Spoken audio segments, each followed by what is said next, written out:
Hello everyone and welcome back to the channel. In the last few videos we went over a lot of these pieces and I am getting a little bit excited because I think I printed out pretty much everything that needs to be printed before we can start putting the electronics together.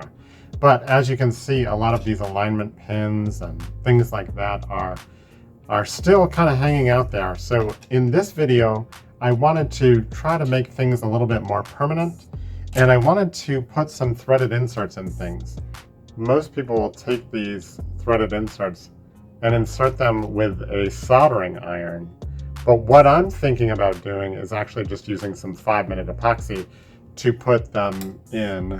I think that'll allow me to do it a little more straight, and I don't risk melting any of the plastic. And I think it will be strong enough for my purposes, especially since I tried to make these tight enough so that they're a squeeze fit already. The way that I did that was to create a little test piece here. And that allows me to test different size holes against the threaded inserts and make sure that we get a tight fit. In this case, I wrote on the back of it that it's 5.55 millimeters. That's what my printer likes in order to get a nice tight fit for these particular threaded inserts. You actually need to insert these with a hammer, but it won't break the outer rim here, so that's nice. I did a little test with different thicknesses and different inner size holes so that I could see how to get this to fit tightly.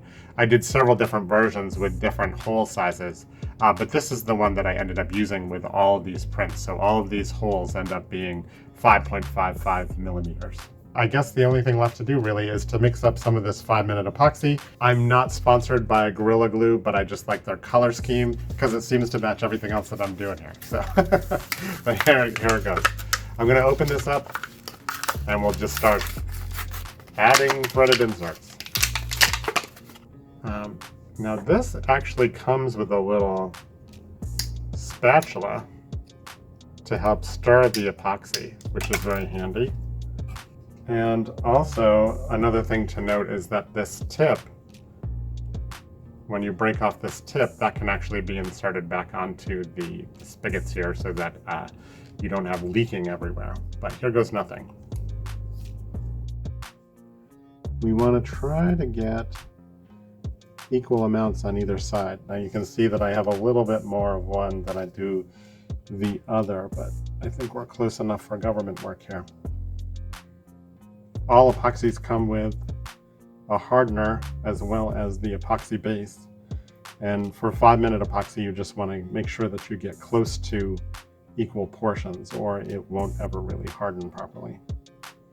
So the first thing that we're going to do is to put these alignment pegs in the proper holes. I'm just going to put a little dab. I'm going to put a little dab of 5-minute epoxy on each one of these and try not to overdo it so I don't get a lot of squeeze out. Right down in that hole. And I'm going to try to clean that up a little bit because I don't want a lot of squeeze out on that, like I said. Sticking that there. We'll do every other one.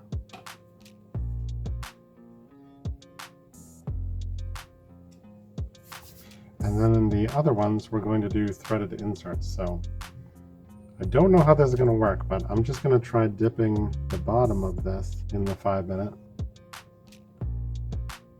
You can see that I just put a little dab there on the bottom half of this. And I'm just going to try to drive that home.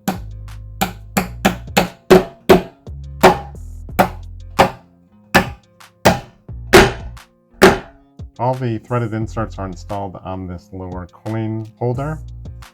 And I think I may have overdone it on the threaded inserts on this particular design, but I'm going to continue. There's 3 that go in the bottom of the base here to hold the camera. We're going to mix up a little bit more 5-minute epoxy.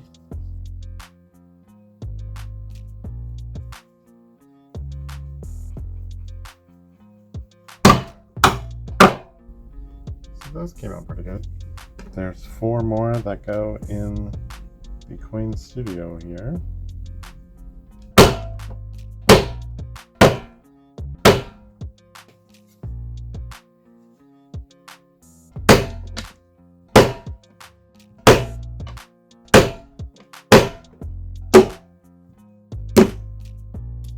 Okay, so now that I have all the threaded inserts attached, now I'm going to put all the pieces together and kind of test fit them to see how they all work together.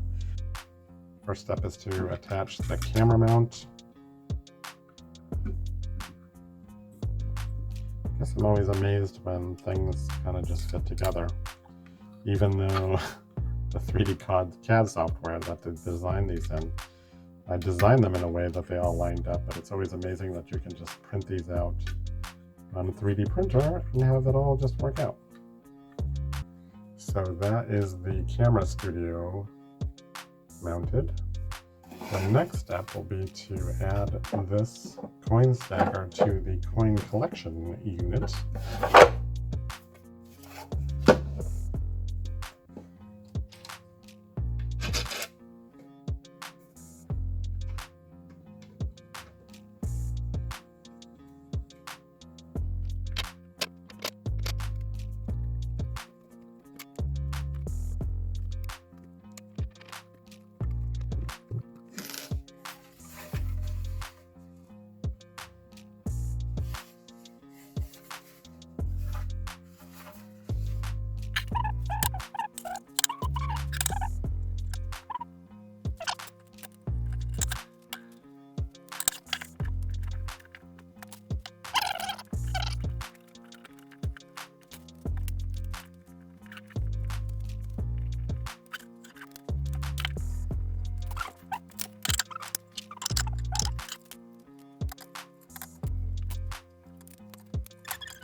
Ta-da!